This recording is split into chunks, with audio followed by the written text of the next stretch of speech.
আসসালামু আলাইকুম এভরিওয়ান, সবাই কেমন আছেন? আলহামদুলিল্লাহ ভালো আছি। আজকে আমি 4 ডিম দিয়ে কিভাবে খুব সহজে পুডিং বানানো যায় সেই রেসিপি কিন্তু আপনাদের সাথে শেয়ার করব।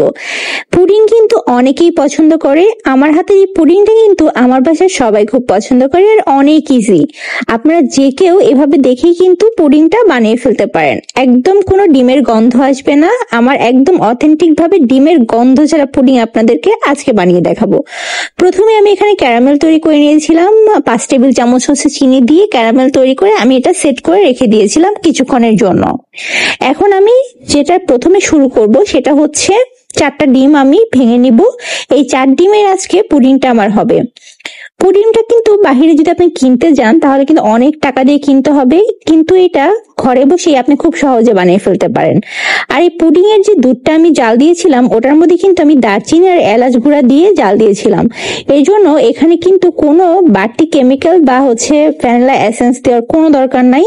আপনার এইভাবে যদি দুধটা জাল দিয়ে নেন তাহলে কিন্তু পুডিং এর মধ্যে যে ডিমের যে একটা ঘ্রাণ থাকে সেটা আর আসবে না। এখানে আমি পরিমাণ মতো 5 টেবিল চামচ হচ্ছে চিনি দিয়ে দিলাম। দিয়ে খুব ভালো করে আমি এটা ফেটে নিচ্ছি।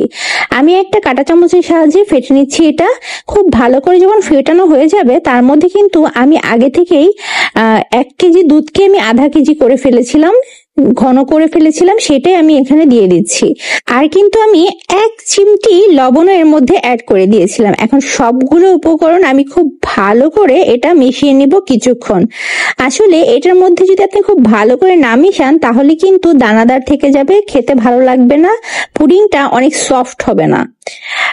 এই যে আমার যখন ফেটানো হয়ে গেছে তখন কিন্তু অলরেডি আমি চুলার মধ্যে গরম পানি বসিয়ে দিয়েছিলাম। আজকে কিন্তু আমি চুলাতেই হচ্ছে করে দেখাবো। এই যে আমার ক্যারামেল যে তৈরি করে রেখেছিলাম তার উপরে আমি পুরো দুধের যে পুডিং এর মিশ্রণটা দিয়ে দিলাম। এখন আমি এটা কুক করব 40 মিনিট। 40 মিনিট কুক করার পরে আমি এটা চেক করে নিয়েছিলাম, পুডিং কিন্তু একদম পারফেক্ট হয়েছে। আমি একটু কিছুক্ষণ ফ্রিজে রেখে ঠান্ডা করে এখন আমি 4-5টা কেটে নিচ্ছি এবং আপনাদের দেখাচ্ছি এত সহজে এত কম উপকরণ দিয়ে কি পরিমাণ সুন্দর আর মজার একটা পুডিং আমি বানিয়ে ফেলেছি। একটা প্লেটের সাহায্যে উল্টিয়ে নিচ্ছি। এই দেখেন আমার ফাইনাল লুকটা কত সুন্দর হয়েছে। মিন্স ডেইলি লাইফে কিন্তু আপনারা অনেক ধরনের ভিডিও পাবেন। আপনারা রান্নার ভিডিও, ভ্রমণের ভিডিও, শপিং এর ভিডিও, সবাই আমার চ্যানেলটা সাবস্ক্রাইব করে দিবেন, লাইক কমেন্ট দিয়ে পাশে থাকবেন সব সময়। দেখেন কত সুন্দর হয়েছে, আবার খেতেও কিন্তু অসাধারণ লেগেছে।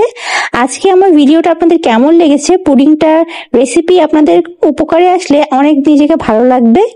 তো আমি পুডিং খাই আর আপনারা ভালো থাকবেন আর অবশ্যই আমার পাশে থাকবেন। আসসালামু আলাইকুম।